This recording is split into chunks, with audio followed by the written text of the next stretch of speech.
விழிப்புணர்வா இருக்கிறதுல ஆரம்பிக்கிறதா, இல்லை எதுவும் தெரியாம ஏமாந்து போயிருக்கிறோமே அதுல ஆரம்பிக்கிறதா, எதுலன்னு சொல்லுங்க பாப்போம்.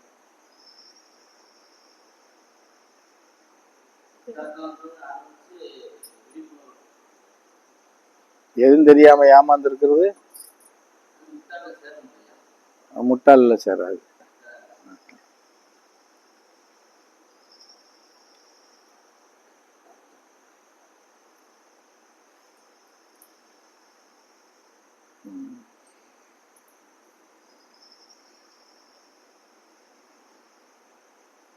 இப்ப முட்டாள் மாதிரி இருந்துகிட்டு இந்த பரதேசியை ஏமாத்துறீங்க தானே?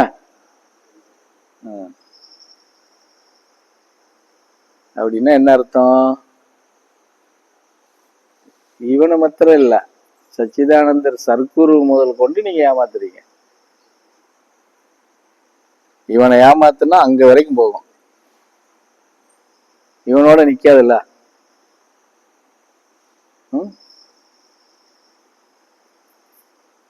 சர்க்குருட்ட போச்சுன்னா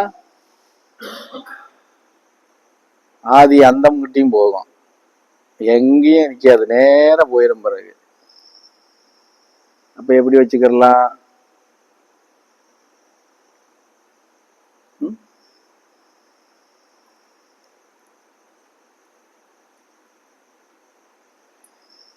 வாழ்க்கையில பல முறை நடத்தியிருக்கிறோம்.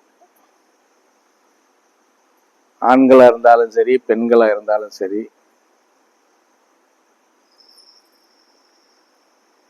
நீங்க சுகமா வாழ்ந்துருவீங்க அப்படின்னு எப்பவாவது நம்ம சொல்லி இருக்கிறோமா, வெளிப்படுத்தி இருக்கிறோமா?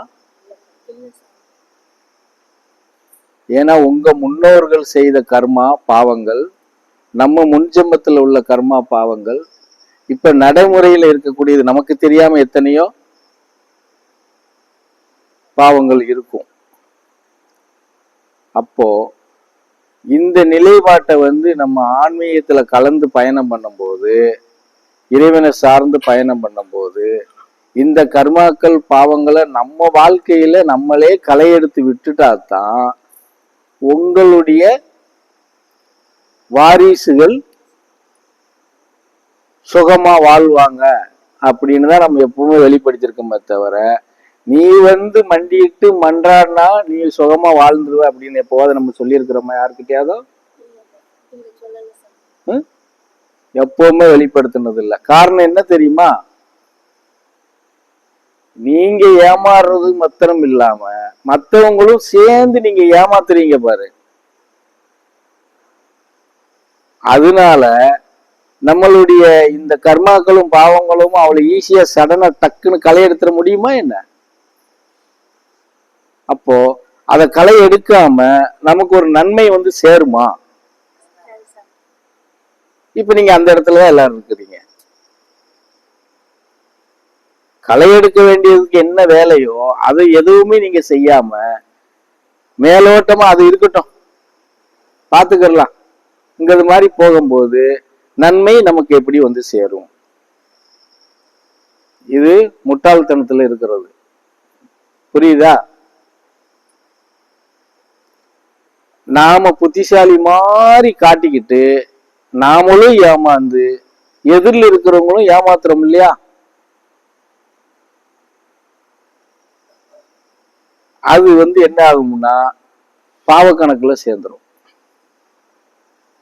நீங்க நினைக்கிறது மாதிரி தப்பிச்சு போக முடியாது. நாம ஒரு பக்கம் ஏமாறந்தா கூட எதிரில் இருக்கிறவனை ஏமாத்துறோம் இல்லையா? பாவ கணக்குல சேர்ந்துடும். எந்த பாவ கணக்குல சேரும் தெரியுமா? அதாவது சொல்லுங்களேன் பார்ப்போம்.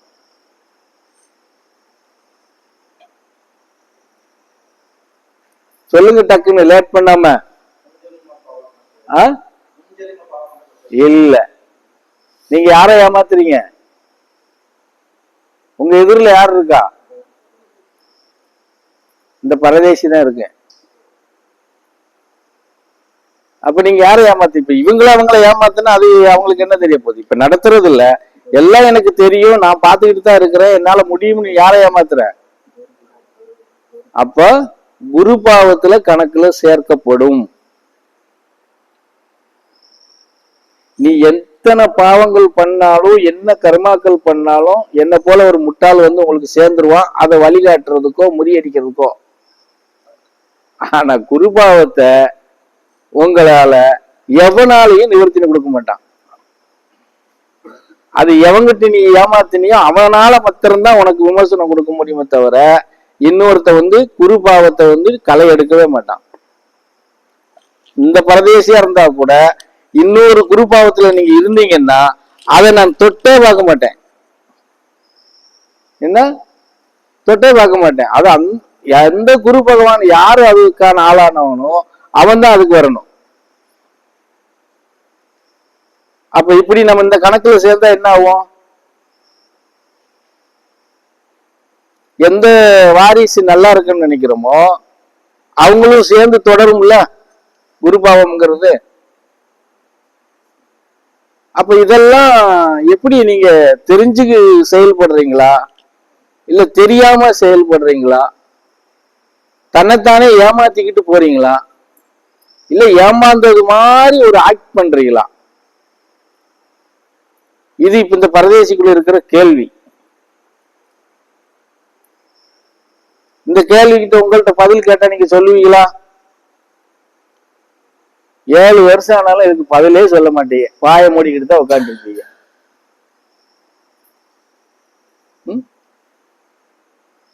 அட போயா இந்த ஆளு என்னென்னமோ சொல்லிட்டு இருக்காரு, இவர் தான் நமக்கு வந்து படி இழக்க போறாரா அப்படின்னு நினைச்சிட்டு கூட போகலாம்.